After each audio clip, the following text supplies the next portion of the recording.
ሰላም ጤና ይስጥልን ውድ በሀገር ውስጥና በውጭ የምትገኙ ቤተሰቦቻችን ከገበታ ሚዲያ የዕለቱን አበይ ዜናዎችንና ትኩስ መረጃዎችን ይዘንላችሁ ቀርበናል። አብራችሁን ቆዩ። በቅድሚያም ዋና ዋናዎቹን ቀለበት ውስጥ አስገባናት ሲሉ ራሳቸውን መውጫ በሌለው የዲፕሎማሲ አዙሪት ውስጥ ተዘግተው አረፉ። ኢትዮጵያን በሶማሊያ በኩል እንከባለን፣ በኤርትራ በኩል እናፍናለን ሲሉ የነበሩት ሻዕቢያና ፈርዖን ዛሬ የገዛ ሴራቸው ተገልብጦባቸው የሚይዙት የሚጨብጡትን አጥተዋል። ኢትዮጵያ ለማጠር ሲያቅዱ ኢትዮጵያና እስራኤል መሃል ላይ ገብተው መውጫ ሜዳውን ቀየሩ። አስመራና ካይሮ በጭንቀት ታፍነዋል። እስራኤል የሶማሌላንድን ነጻ ሀገርነት ያወጀች የመጀመሪያዋ ሀገርም ሆናለች። ኢትዮጵያ ቀድሞ ከሶማሌላንድ ጋር ቀድማ የወደብ አጋርነት መፈራረሟ ይታወሳል። መላው ዓለምን ያነጋገረውን ውሳኔና ለኢትዮጵያ የሚመጣውን ብስራትና ስጋት እንመለከተዋለን። በሌላ በኩል ህወሓት እኔም እንደ ሶማሌላንድ እያለ ነው። ሽማግሌዎቹ ጀነራሎች እኛም ትግራይን ይዘን እንደ ሶማሌላንድ ነጻ ሀገር እንሆናለን ሲሉ ተናግረዋል። ነገሩ ያላማራቸው ግን መገንጠል ለዶሮ ማልበጃው ሲሉ ተደምጠዋል። ትሰሙታላችሁ።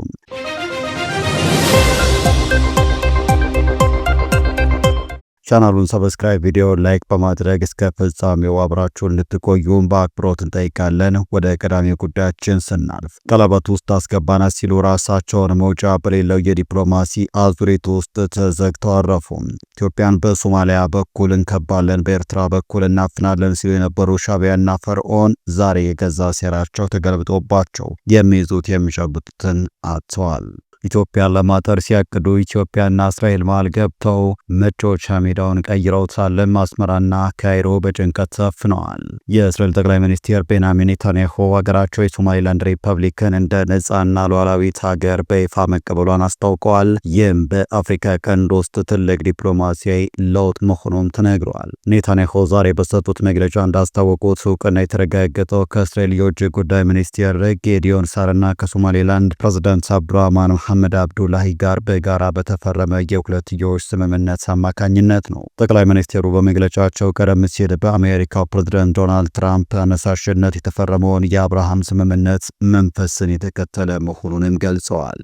ኔታንያሁ ፕሬዝዳንት አብዱራህማን ታሪካዊ መግለጫ ባሉት በዚህ ስምምነት ላይ እንኳን ደስ ያሎት ያሏቸው ሲሆን ለሰላምና ለመረጋጋት ላሳዩት ቁርጠኝነትና አመራር ምስጋናን አቅርበውላቸዋል። በተጨማሪም የእስራኤሉ ጠቅላይ ሚኒስትር የሶማሌላንድ ፕሬዝዳንት በእስራኤል ይፋዊ ጉብኝት እንዲያደርጉ ግብዣም አቅርበውላቸዋል። እንደ ኔታንያሁ ገለጻ ፕሬዝዳንት አብዱራህማን በወሰዱት እርምጃ ደስታቸውን ገልጸው እስራኤል ሽብርተኝነትን በመዋጋትና ቀጠናዊ ሰላምን በማስፈን ረገድ የምትጫወተው ሚና ያላቸውን አድናቆትን ተናግረዋል። ጠቅላይ ሚኒስትሩ ለዚህ ሂደት መሳካት የውጭ ጉዳይ ሚኒስትሩ ጌዲዮን ሳር፣ የሞሳድ ዳይሬክተር ዴቪድ ባርኒያና የእስራኤል ደህንነት ተቋም ላበረከቱት አስተዋጽኦ እውቅናም ሰጥተዋል። ኔታንያሁ እንደተናገሩት እስራኤል በግብርና፣ በጤና፣ በቴክኖሎጂና በኢኮኖሚ ዘርፎች በሚደረጉ ሰፊ ትብብሮች አማካኝነት ከሶማሌላንድ ጋር ያላትን ግንኙነት ለማስፋት አቅዳለች ብለዋል። ይህ የእስራኤል ውሳኔም ለኢትዮጵያ ታላቅ በረከት ይዞ እንደሚመጣም ታምኖበታል። በሶማሌላንድ ሰማይ ላይ የሚታየው የእስራኤል የእውቅና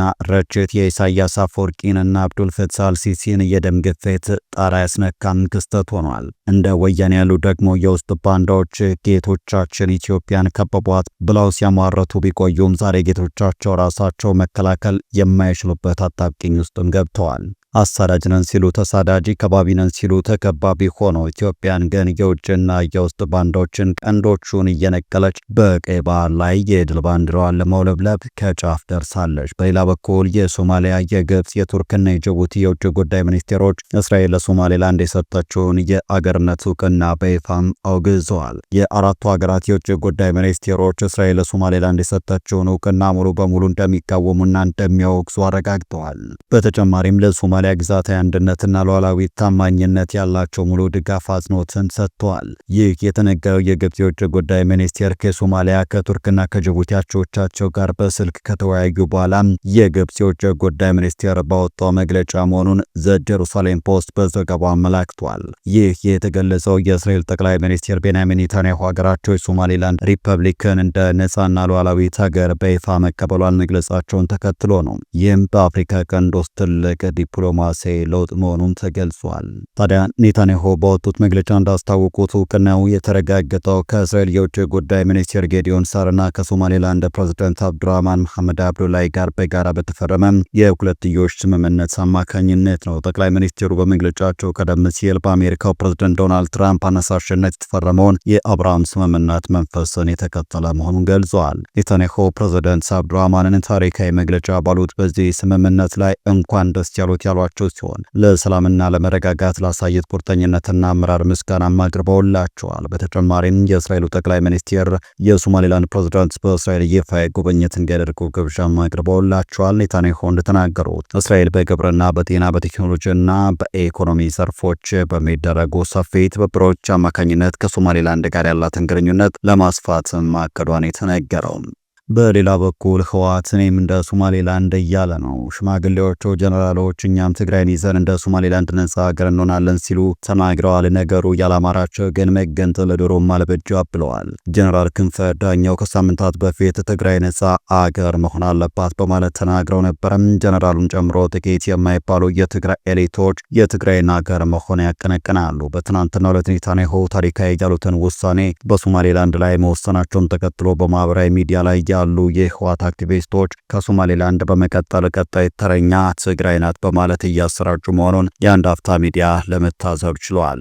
የፓርላማ አባሉ ዶክተር ደሳለኝ ጫኔ በትናንትናው ዕለት በሰጡት አስተያየትም የእስራኤል እርምጃ በኢትዮጵያ ላሉ የውስጥ ኃይሎች መጠቀሚያ እንዲሆኑ በር ከፋች ሊሆን ይችላል ሲሉ ስጋታቸውንም ገልጸዋል። አንድ አፍታ ሚዲያ ያነጋገራቸው ተንታኞች ለኢትዮጵያም ለሶማሌላንድ የተሰጠው እውቅና በኢትዮጵያም ሆነ በቀጠናው ላሉ ተገንጣይ ኃይሎች የልብ ልብ የሚሰጥ እንደሆነም ገልጸዋል። በቀጣይ ምን ሊፈጠር ይችላል የሚለውን አብረን እንመለከታለን።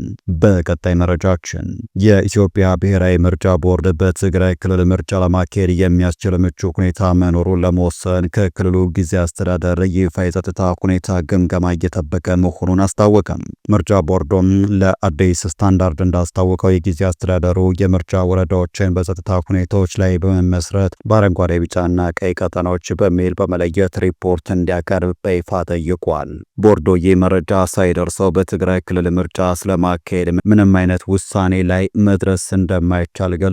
በክልሉ ምርጫ ማካሄድ ይቻላል ወይስ አይቻልም በሚለው ጉዳይ ላይ ከባለድርሻ አካላት ጋር ተወያይተን ምላሽ እንሰጣለን ያሉት ጀነራል ታደሰ ምላሹን በዚህ ሳምንት ውስጥ እንደሚሰጥ ጠቁመዋል። ጀነራል ታደሰ ባለፈው ሳምንት ከፌዴራል መንግስት ጋር ለመወያየት አዲስ አበባ በነበሩበት ወቅት ከምርጫ ቦርድ ኃላፊዎች ጋር መነጋገራቸውንና ቦርዱ በዋናነት በትግራይ ስላለ የጸጥታ ሁኔታ ጥያቄ ማቅረቡን ገልጸዋል። ጀነራሉ አክለውም አስተዳደሩ የሚሰጠው ምላሽ በሁለት አማራጮች ላይ የተመሰረተ እንደሚሆን በመጠቆም ይኸውም ምርጫው በዚህ ዓመት ሊካሄድ እንደሚችል ከምክንያቶች ጋር መግለጽ ወይም ሁኔታዎችን የማይፈቅዱ ከሆነም የማይቻልበትን ምክንያት ማስረዳት ነው።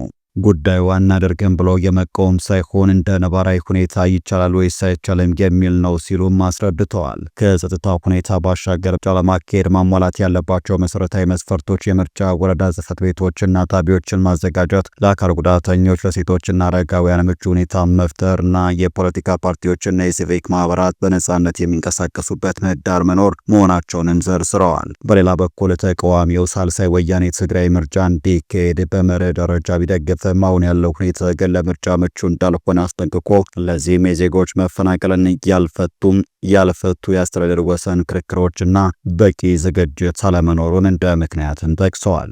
ምርጫ ቦርድ ታኅሳስ 13 ቀን 2018 ለሰባተኛው ሀገራዊ ምርጫ ዝግጅት አካል አድርጎ ከፖለቲካ ፓርቲዎች ጋር ባደረገው ምክክር የቦርዱ ሰብሳቢ መላት ወርቅ ኃይሉ ምክክሩ የባለድርሻ አካላትን ፍላጎት ለመረዳትና ነጻ፣ ፍትሐዊና ገለልተኛ የምርጫ ሂደትን ለማረጋገጥ ያለመ መሆኑንም ተናግረዋል። የፖለቲካ ፓርቲዎች የተወካዮች ምክር ቤት እጩዎች ለምዝገባ የሚያስፈልጓቸውን የድጋፍ ፊርማ መስፈርት በማንሳቱ ስደተኞች መሆናቸውን ሲገልጹ ሰብሳቢዋ ቦርዱ የምርጫ አስፈጻሚዎችን ዝርዝር ለፓርቲዎች ማሰራጨቱንና ግብረ መልስ እየጠበቀ መሆኑን እንዲሁም ለበጀት ድልድል አስፈላጊ ሰነዶች እንዲቀርቡ መጠየቁን አስታውቋል። ምርጫ ቦርድ ሰባተኛው ሀገር አቀፍ ምርጫ በወጣው የቅድመ ዝግጅት መርሃ ግብር መሰረት ሀገሪቱን በሶስት የጸጥታ ሁኔታ ቀለማት የመለየ ስርዓት መዘርጋቱን አስታውቆም በክልሎች ምርጫ ስለሚካሄዱ የመጨረሻ ውሳኔ የሚሰጠው ከክልል አስተዳደሮችና ከጸጥታ ተቋማት የሚቀርቡለትን ሪፖርቶች መርምሮ እንደሚሆን አስታውቋል። በዚህ ስርዓት መሰረት አረንጓዴ ተብሎ የተመደቡ አካባቢዎች ለምርጫ ዝግጁ እንደሆኑ የሚቆጠር ሲሆን ቢጫ ቀጠናዎች አስፈላጊው ጥንቃቄ የተደረገ ምርጫ ሊካሄድባቸው የሚችሉና ቀይ ተብሎ የተለዩት ደግሞ በነባራዊ የጸጥታ ስጋት ምክንያት ምርጫ ለማካሄድ የማይመቹ ተብለው ተለይተዋል። ስርዓቱ መራጮች ከመመዝገባቸው በፊት የምርጫውን አፈጻጸም ለመወሰን የሚረዳ ሲሆን ከስድስተኛው ሀገራዊ ምርጫ በተለይም በቤንሻንጉል ጉሙዝ የነበረው ተሞክሮ ትምህርት የተወሰደበት መሆኑም ተገልጿል። ቦርዱ እንዳመላከተው ሂደቱ በሶስቱ ቀለማት የተከፋፈለ የሰላምና ጸጥታ ግምገማ በማካሄድ ጀምሮ ከስራ መመሪያዎቹ ጋር በተጣጣመ መልኩ ከፖለቲካ ፓርቲዎች፣ ከሲቪክ ማህበራት፣ ከክልልና ከከተማ አስተዳደሮች እንዲሁም ከጸጥታ አካላት ጋር የምክክር መድረኮችን ያካሂዳል። በመጨረሻም የኤርትራ የማስታወቂያ ሚኒስቴር አቶ የማነ ገብረ መስቀል የኢትዮጵያ ገዢ ፓርቲ በኤርትራ ላይ የተዛባ የፕሮፓጋንዳ ዘመቻ ከፍቷል ሲሉ ወቀሱ። ሚኒስቴሩ በተለይም የባህር በር ጥያቄውን አስመልክቶ የሚቀርቡ ታሪካዊ ትርክቶች መሰረተ ቢስ መሆናቸውን በመግለጽ የኢትዮጵያን መንግስት የኤርትራን የመወንጀል ስልት እየተከተለ ነው ሲሉም ኮንነዋል። አቶ የማነ ዛሬ በማህበራዊ ትስስር ገጻቸው ላይ ባሰፈሩ ጽሁፍ የኢትዮጵያ መንግስት በኤርትራ ላይ የሐሰት መረጃዎችን እያሰራጨ መሆኑን ጠቅሰዋል። ሚኒስቴሩ አክለውን ቀደም ሲል ይፋዊ ባልሆኑ መንገዶችና በሎቢስቶች ይካሄድ የነበረው ዘመቻ አሁን መልክ ቀይሮ እንደ ውጭ ግንኙነት ኢንስቲትዩትና የኢትዮጵያ ብሮድካስቲንግ ኮርፖሬሽን በመሳሰሉ የመንግስት ተቋማት በኩል እየተከናወነ መሆኑን አመላክተዋል። የማስታወቂያ ሚኒስቴሩ የኢትዮጵያ ሉዓላዊ የባህር በር ጥያቄ ህጋዊነት ለማሳጣት የሚቀርቡት ታሪካዊ ክርክሮችን አጥብቀው ተቃውመዋል። የፑንትና የአዱሊስ ስልጣኔዎች የኤርትራን ታሪክ ከፊል ሱዳንና ጅቡቲን ጨምሮ የሚወክሉ መሆናቸውን የጠቀሱት አቶ የማነ ኢትዮጵያ በቀይ ባህር ላይ የነበራት ቆይታ በህገወጥ ፌዴሬሽንና የግዛት ጠቅላላ ወቅት የተፈጠረ ብቻ እንደነበረ አጽንኦት ሰጥተዋል። በመሆኑም ለሉዓላዊ የባህር በር ጥያቄ ምንም አይነት ታሪካዊ፣ ህጋዊ ወይም የንግድ መሰረት የለም ብለዋል። ኤርትራ ከግብፅና ከሳውዲ አረቢያ ጋር ስላላት ግንኙነት በኢትዮጵያ በኩል ለሚነሳው ቅሬታ ሚኒስቴሩ ምላሽ ሰጥቷል። ኤርትራ ከቀጠናው ሀገራት ጋር የምታደርገው ትብብር በብሔራዊ ጥቅሟ ላይ የተመሰረተ ሉዓላዊ መብቷ እንጂ በኢትዮጵያ ላይ የተጠነሰሰ ሴራ ተደርጎ ሊወሰድ አይገባም ሲሉ አብራርተዋል። እንዲሁም የኢትዮጵያ መንግስት ኤርትራን በማተራመስ ተግባር መክሰሱ ለወደፊት ጦርነት ራስን የመከላከል ምክንያት ለመፍጠር የታቀደ ስልት ነው ሲሉ ስጋታቸውን ገልጸዋል። በመጨረሻም አቶ የማነ አሁን ለተፈጠረው ቀውስ መፍትሄው ኤርትራን መወንጀል ሳይሆን ሉዓላዊ የባህር በር በሚል የተያዘውን የተሳሳተ ፖሊሲ ማረም ነው ሲሉ መልእክታቸውን አጠቃለዋል። የተከበራችሁ የገበታ ሚዲያ ቤተሰቦች ለሰዓቱ ያዘጋጀነው ጥንቅር የተከታተላችሁትን ይመስል ነበረ። መልካም ጊዜ